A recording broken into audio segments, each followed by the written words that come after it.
ជំរាបសួរលោកគ្រូខ្ញុំឈ្មោះលោកជំនរារតហើយខ្ញុំគឺជា leader នៃក្រុមទី1អញ្ចឹងនៅថ្ងៃនេះខ្ញុំនឹងធ្វើបទបង្ហាញអំពីវិជ័យរបស់ខ្ញុំគឺធ្វើអំពី Automata Theory Web Based Design គឺជា project ដែលយើងបង្កើតទៅជា web based tool មួយក្នុងគោលបំណងដើម្បីយើងតេស្តក៏ដូចជា convert final automata ហើយនិង regular expression នេះគឺជា technology ដែលពួកយើងបានប្រើទីមួយគឺយើងប្រើ Node.js ហើយនិង Express.js នេះគឺដើម្បីក្នុងគោលបំណងភ្ជាប់ system ក៏ដូចជា web base របស់យើងហ្នឹងគឺទៅកាន់ database ហើយ database ដែលយើងប្រើនោះគឺ MySQL អានេះគឺ Mermaid CDN គឺយើងបានប្រើប្រាស់ដើម្បីក្នុងគោលបំណងដើម្បី visualize ទៅលើ automaton មួយហើយនេះគឺ HTML CSS និង JavaScript ដែលយើងសរសេរ function របស់ system អូខេអញ្ចឹង system យើងគឺ build មកមានដូចជា design FA ឲ្យ user គាត់អាចបញ្ចូល state and transition acceptance testing មានន័យថាគាត់អាចបញ្ចូល string មកដើម្បី test ជាមួយនឹង DFA ឬក៏ NFA ហ្នឹងយើងអាច convert ពី NFA ទៅ DFA minimization ហើយ bonus នោះគឺពួកយើងបានធ្វើអំពី regular expression ទៅ FA conversion ឬមួយពី FA នេះ NFA មកកាន់ regular expression នេះបានហើយនេះគឺជា source code ដូចជា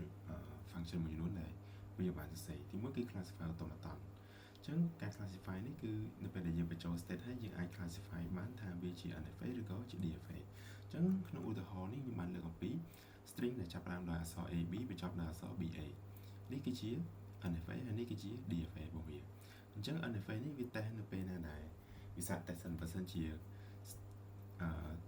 state ណាមួយដែលមានតែមួយ transition វាកំណត់ថា FA នេះគឺជា NFA ហើយមួយទៀតក៏វា test ទៅលើ absolute transition ផងដែរបើសិនជាមាន absolute transition ក៏វាសន្មតថាជា NFA ដែរតែបើសិនជា state មួយមាន 2 string ซึ่งต้องមាន2 transition ហើយអត់មាន absolute transition ទេនោះវានឹងសន្មតថាជា DFA អូខេអញ្ចឹងនេះគឺជា function ដើម្បីធ្វើការ test string មួយទៀតគឺយើងទាក់ទងនឹងការ convert NFA ទៅ DFA អញ្ចឹងក្នុងនេះខ្ញុំលើកឧទាហរណ៍មួយឧបមាថាដូច string ដែលផ្ទុក01ឬមួយក៏11អូខេអញ្ចឹងការ convert ពី NFA ទៅ DFA នេះគឺជា source code របស់វាហើយនេះគឺលំនាំនៃការ convert នេះគឺ follow ទៅតាមមេរៀនទាំងស្រុងមួយទៀតគឺ function ដែលធ្វើការ minimize ទៅលើ DFA អូខេអញ្ចឹងមុននឹងធ្វើការ minimize ទៅលើ DFA យើងមាន function helper មួយគឺ remove unreachable state អញ្ចឹង function នេះគឺយើងប្រើប្រាស់ក្នុងគោលបំណងដើម្បី eliminate នៅ state ណាដែល unreachable អូខេមុននឹងធ្វើការ minimize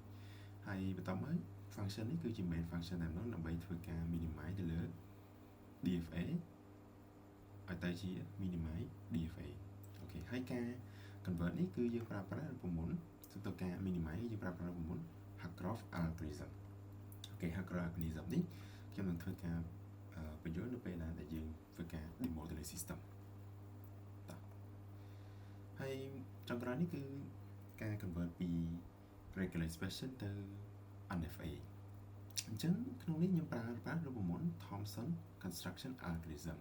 អូខេអញ្ចឹងបើសិនអានេះគឺ R closure ឧបមាថាបើសិនជា R closure R ផ្កាយហ្នឹងណាអញ្ចឹងThomson algorithm គឺគេកំណត់ឲ្យទៅសេបែបនេះហើយបើសិនជា symbol ទៅទេគឺគេកំណត់ឲ្យសេបែបនេះហើយបើសិនជា concatenation គឺយើងភ្ជាប់រវាង A ហើយនិង B ហ្នឹងយើងប្រើ absolute ហើយបើសិនជា union គឺយើងដាក់វាមកជុំបែបនេះអូខេហើយនេះគឺជាការ convert ពី FA ទៅ regular expression ដែលយើងប្រើរូបមន្តយើងមាន function ដើម្បីកំណត់ convert ពី FA យើងអាច convert DFA ក៏បាន NFA ក៏បានទៅកាន់ regular expression អូខេអញ្ចឹងឥឡូវយើងមកធ្វើការ demo ទាំងអស់គ្នាអញ្ចឹងដំបូងយើងចូលមកកាន់ផ្ទាំងនេះសិនគឺ FA designer and tester អូខេអញ្ចឹងក្នុងនេះ user គាត់អាចបញ្ចូល state ណាក៏បានដែរគាត់អាចបញ្ចូល state អញ្ចឹងទៅហើយបើសិនជា final state គាត់អាចចុច accepting state អញ្ចឹងមកអូខេដល់ switch ពីអញ្ចឹងទៅបន្ទាប់ពីមានstate រួចហើយគាត់អាចបញ្ចូលជា transition បានអូខេអញ្ចឹងអាចបញ្ចូល transition នេះអញ្ចឹងទៅអូខេអញ្ចឹង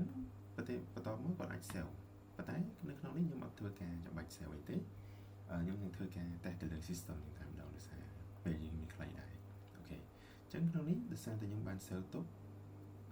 ឧទាហរណ៍មួយចំនួននៅក្នុង database រួចជាស្រេចហើយសារ running វាសិនមកអូខេ running តោះអញ្ចឹងនេះគឺជា NFA DFA មួយចំនួនដែលខ្ញុំបាន save ទុកហើយយើងមានដូចជា table យើងមើលទៅកាន់ table នេះមាន table automata អូខេនេះ table state របស់វាហើយនឹង transition របស់វាអូខេអញ្ចឹងក្នុង transition ដូច Q0 តាម A ទៅ Q0 ទៅ Q0 តាម B ទៅ Q0 ទៅ Q0 តាម B ទៅ Q1 ទៅអូខេនេះគឺ table state របស់វាអូខេអញ្ចឹងអានេះជា final state គឺ accept នេះស្មើ1ហើយបើសិនជា start state អានេះវាស្មើ1តែ state ធម្មតាគឺ0 0អញ្ចឹងទៅអូខេអញ្ចឹងខ្ញុំសាកធ្វើការ load មួយអូខេខ្ញុំ load NFA មួយសិនមកអញ្ចឹងនេះគឺជា NFA ដែលខ្ញុំបានលើកឡើងនៅក្នុងនេះគឺ string ដែលចាប់ផ្ដើមដោយ AB ហើយនឹងបញ្ចប់ដោយ BA អូខេអញ្ចឹងគាត់យើងគាត់ចុច load ជាមួយគឺវា load តំណែងដែលខ្ញុំបាន serve ទៅវាបន្ទាប់មកយើងសាកធ្វើការតេស្តអូខេអញ្ចឹងវាស្គាល់ថាហ្នឹងគឺជា NFA ហើយខ្ញុំសាកធ្វើ test string អញ្ចឹងវាបញ្ចប់ដោយចាប់ផ្ដើមដោយ AB អញ្ចឹងបើសិនខ្ញុំបាញ់ AA B ជាវិញប្រកាសជាវាចែកចោលអូខេតែបើសិនខ្ញុំចាប់ផ្ដើមដោយ AB ចេះក៏វានៅតែ reject ដែរព្រោះថាវាចង់ឲ្យបញ្ចប់ដោយ BA អញ្ចឹងខ្ញុំសាកវាយអក្សរ A មួយទៅគឺវា accept អូខេតែបើសិនខ្ញុំវាយអក្សរ B មួយទៀតអូខេអញ្ចឹងវា reject ចោលវិញអញ្ចឹងមានន័យថា system នេះត្រូវតោះមួយទៀតបើសិនជាខ្ញុំ load DFA វិញនេះអូខេអញ្ចឹងនេះគឺជា DFA យើងសាកតេស្តមកវាជា DFA អូខេអញ្ចឹងខ្ញុំអាច test string បានដូចគ្នានេះក៏វា reject ចោលដែរតែបើសិនខ្ញុំដាក់ A មួយទៀតទៅបញ្ចប់ដោយ BA អូខេវា accept វិញតោះ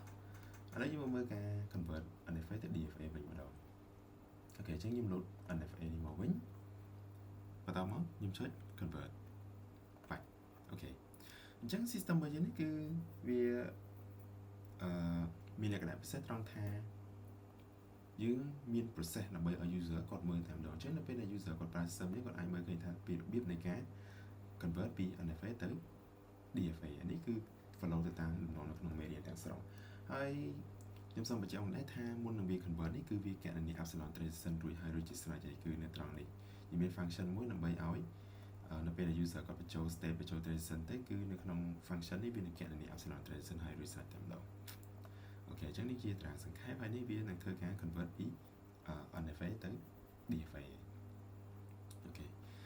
តមកទៀតយើងចូលមកដល់ minimization អូខេអញ្ចឹង minimize នេះខ្ញុំសាកតេស្ត DFA នេះមក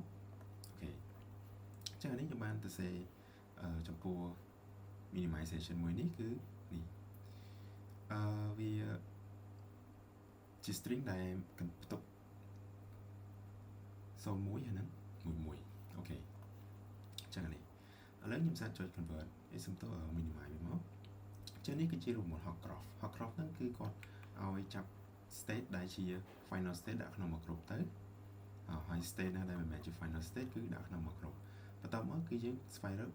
state ដែលជា equivalent នឹងគ្នាអញ្ចឹងយើងគេថា Q0 នេះមិនមែនជាវាអត់ equivalent ជាមួយនឹង Q1 Q2 Q3 ទេគេចាប់វាទៅដាក់តម្លៃពីគេអូខេអញ្ចឹងនេះគឺជាminimization របស់ DFA តោះឥឡូវចុងក្រោយយើងចូលមកការតេស្ត regular expression វិញម្ដងអញ្ចឹងមកថាខ្ញុំចង់តេស្តទៅលើ A ផ្កាយ B ផ្កាយខ្ញុំចុច validate មកអូខេវាស្គាល់អូខេបន្ទាប់មកខ្ញុំអត់ត test string បានភ្លាមទេខ្ញុំចង់ convert វាទៅជា NFA សិនអញ្ចឹងខ្ញុំចុចនេះមកអញ្ចឹងនៅក្នុងនេះក៏វាប្រើប្រាស់នៅ Thomson construction algorithm ដើម្បីធ្វើការ convert ទៅជា NFA អូខេអញ្ចឹងខ្ញុំអាច test string មកថាខ្ញុំចាប់ដើមដោយ AAA អញ្ចឹងទៅគឺវា accept តែខ្ញុំដាក់អក្សរ B មួយគឺវានៅតែ accept តែមិនស្អីដាក់អក្សរ A មួយទៀតគឺវា reject ចោលតែម្ដងអញ្ចឹងអានេះវា accept A នៅខាងមុខហើយ B នៅខាងក្រោយអូខេហើយចុងក្រោយគេអានេះគឺ convert ពី NFA នេះទៅ DFA ទេហើយអានេះគឺ convert ពី FA ទៅ regular expression វិញអូខេអញ្ចឹងខ្ញុំគាត់ចុចទៅកាន់ជ្រើសរើសណាមួយទៅឧបមាថា test 3នេះចុះអូខេអញ្ចឹងពេលហ្នឹងវានឹង load នៅតារាង transition របស់ FA របស់យើងបន្ទាប់មកវានឹងប្រើប្រាស់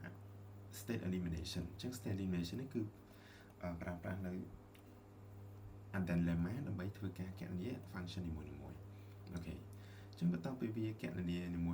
យៗហើយអានេះគឺយើងមានលក្ខណៈពិសេសគឺយើងមាន process ដើម្បីឲ្យ user គាត់អាចមើលឃើញបានអញ្ចឹងចម្លើយរបស់វាគឺ A ផ្កាយ cái a cái b hay a bột b cái hay này cứ chia visualization là bây ở user có lại mà khơi thá tá tiên to cho mùi nè